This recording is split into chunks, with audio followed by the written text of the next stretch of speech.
नमस्कार, मैं हूँ भावना शर्मा और आप देख रहे हैं अपना फेवरेट चैनल भावना शर्मा। आज हम बात करेंगे मंगला गौरी की। ये मंगला गौरी का व्रत सावन के हर सोमवार के बाद जो मंगलवार आता है, उस दिन होता है। यानी कि सभी मंगलवार जो सावन के मंगलवार होते हैं, उनको मंगला गौरी का व्रत कहते हैं। इस बार 4 मंगला गौरी व्रत पड़े थे और कल उसका लास्ट यानी कि अंतिम मंगला गौरी का व्रत है। कुछ लोग मंगला गौरी की केवल पूजा करते हैं, कुछ लोग व्रत रखते हैं। ये अपनी श्रद्धा के अनुसार है। कुछ प्रांतों में तो शादी के अगले साल से ही मंगला गौरी का व्रत अगले साल यानी कि जिस साल उनकी शादी हुई है तभी से वो व्रत रखना स्टार्ट कर देते हैं।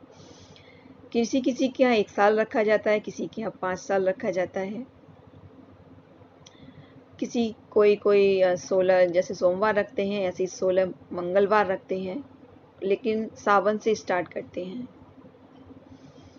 आज हम कहेंगे कि मंगला गौरी के बारे में बहुत सी बातों को हम जानेंगे और उनका फल क्या मिलता है, यह भी जानेंगे।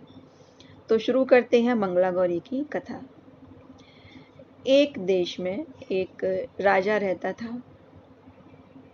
उसके कोई संतान नहीं थी, तो उसने बहुत यज्ञ तप वगैरह किए, लेकिन कोई उसका फल नहीं मिल पाया। एक बार एक संत आए वहाँ पर उसके यहाँ और उसने अपनी सारी परेशानी उस संत को बताई। तो उन्होंने कहा कि हे राजन, तुम यहाँ से पूर्व की दिशा में जाओगे, वहाँ आपको एक आम का पेड़ मिलेगा, उसके नीचे आपको गणेश जी की प्रतिमा मिलेगी। उस वृक्ष का फल अपनी रानी को खिलाओ तो आप संतान सुख की प्राप्ति करेंगे। राजा सोचता है कि ये तो बहुत अच्छी बात है। फिर राजा अगले दिन निकल जाता है और वो ढूंढता है कि ऐसा वृक्ष कहाँ पर है। वृक्ष तो काफ़ी थे, बट ऐसा वृक्ष जिसके नीचे गणेश जी की प्रतिमा हो। तो वो ढूंढता है, वो मिल जाती है। तो फिर वो उसको देखता है कि अरे वाह, मिल गई। ना गणेश को प्रणाम किया, सीधे पत्थर उठाया और आम तोड़ने की कोशिश करने लगा।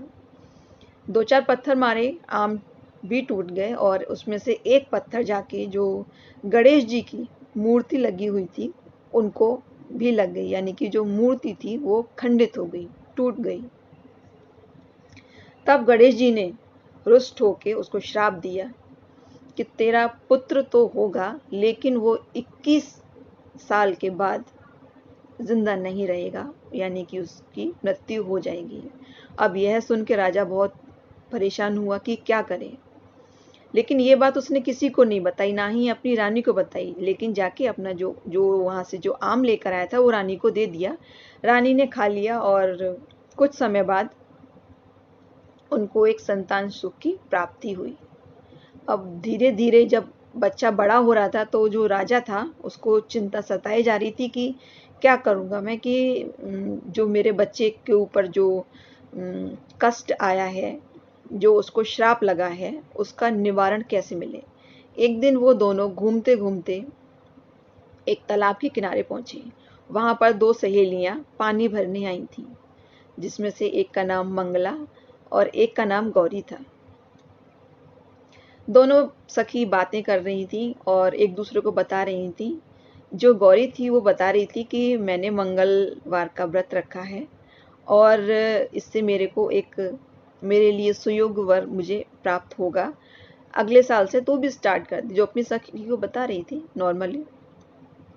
ये बात राजा ने सुन ली और उसने ठान लिया कि ये जो लड़की है मंगलवार के व्रत रखती है सावन के, जिससे अखंड सौभाग्यवती होने का वरदान मिलेगा इसको और मेरे बेटे की जान बच जाएगी।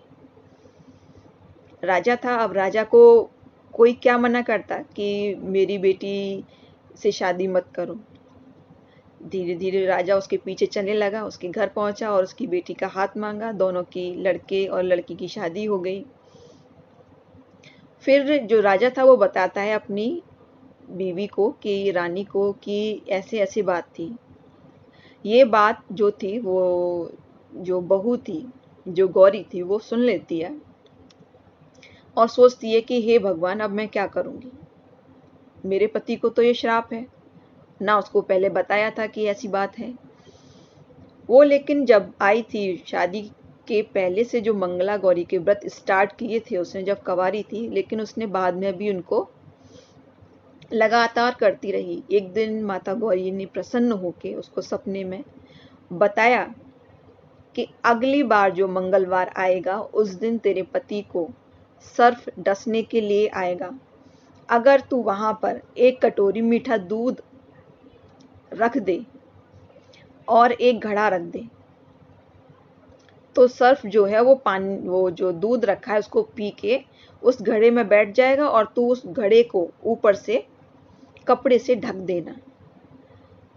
वो जो रानी थी उसको तो नहीं पता था कि ये क्या कर रही है, लेकिन जो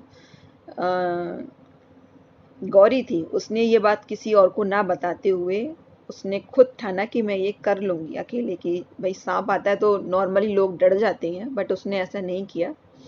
और वो गई, रात को सोई जब सांप के लिए उसने दूध रख दिया और घड़ा रख दिया और आँख मीच के सो गई। जैसे ही सांप आया उसने कटोरी का दूध पिया और वो जैसे ही घड़े में गया उसने तुरंत उस घड़े का मुंह बांध दिया और अगले ही दिन उसको जंगल में छोड़ आई। इस तरह उसने अपने पति की जो दीर्घ आयु थी वो प्राप्त की। तो इसी तरह कहते सुनते कहानी को यहीं पे हम विराम देते हैं। और माँ गौरा इस तरह से जो इतने बड़े बड़े श्राप थे वो भी बड़े आसानी से कट जाते हैं। तो इस दिन बड़ी श्रद्धा से, सच्चे मन से माँ गौरा की पूजा कीजिए।